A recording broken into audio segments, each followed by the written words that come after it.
The Seven, Unforgiven, a fantasy novel by John G. Hartness. Chapter 1. Not much of a town, the young man thought as he climbed down off his horse and stretched his back. Certainly not the kind of place I'd expect to find him. But maybe that's the point. He took in the meager buildings as he walked down what passed for a main thoroughfare. To his right was a smithy with a huge green-skinned half-orc beating a horseshoe into shape. The peals of his hammer rang out in a rhythm that the man found himself unconsciously matching with his steps. He gave a wry half-smile and slowed his pace, not in a hurry. Next to the smithy was a general store with a wide porch. Two old men sat across a weathered oaken barrel from each other, not nearly as intent on the game of kings and pawns as they might want it to seem. The younger of the two, a whippersnapper of barely 70 years, cut a wrinkled eye at the man as he passed. He gave it no serious mind. People liked to stare at anything different, and this did not seem like a town where men often wore steel in the street. A pair of women leaned out the windows of the boarding house across from the store.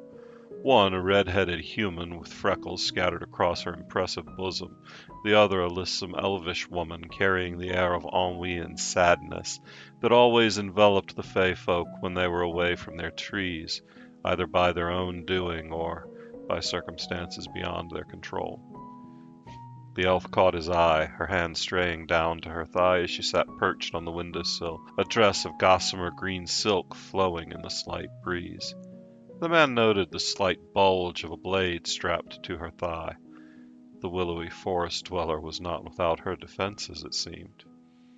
He allowed himself another slight smile as he focused his attention on his destination.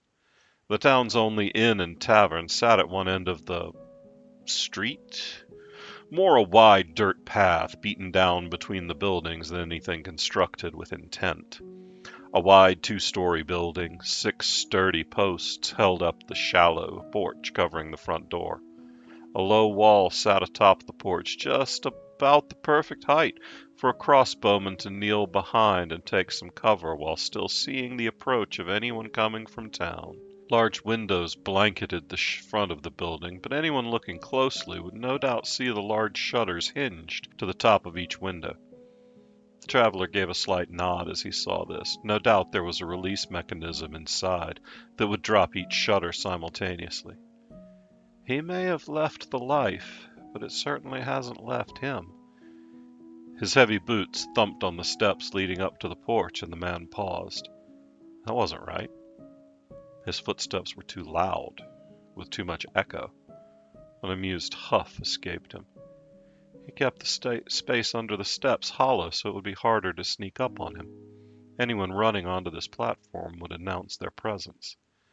The doors were unlocked, of course, but they opened out instead of in. Another nod to defense. He pulled the door open and stepped through, blinking his eyes against the sudden dimness.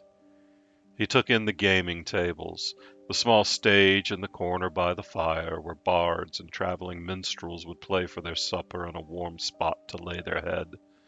The steps leading to the guest rooms were enclosed in a narrow corridor instead of the usual open staircase.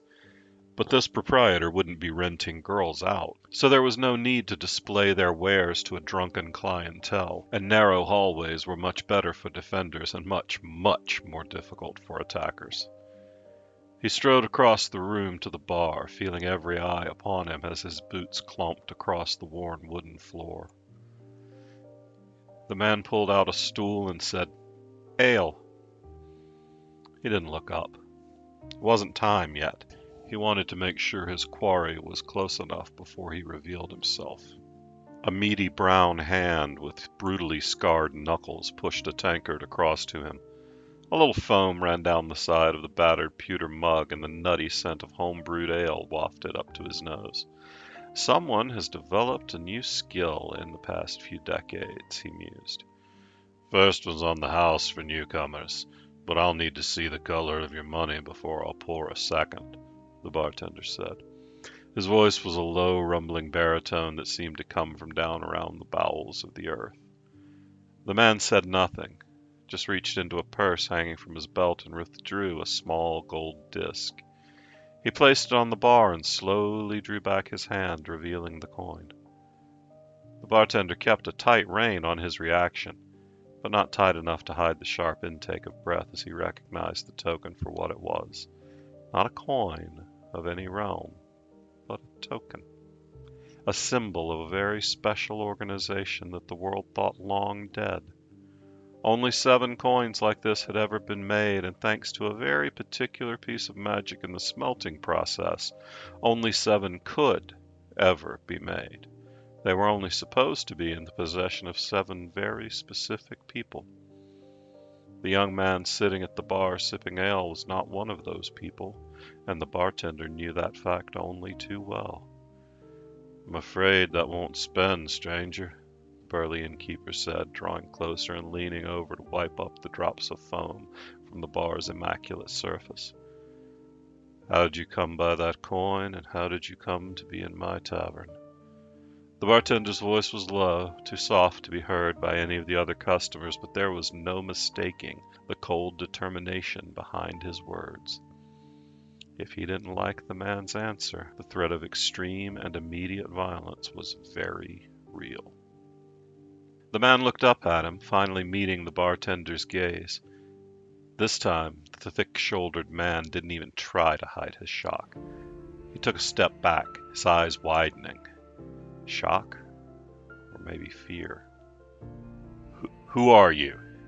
I know those eyes. I know them like I know myself, but they don't belong in a child's face. "Who are you, boy? Tell me who you are and what you're doing here, or I'll swear by all the gods I'll split your skull open right here and root around in your brains for an answer myself." "My name is Kabul. My mother was Eltara. She gave this coin to me, saying I would know when it was time to use it." "It's time, Leshru of Broken Blade. It's time for the 7 to ride again."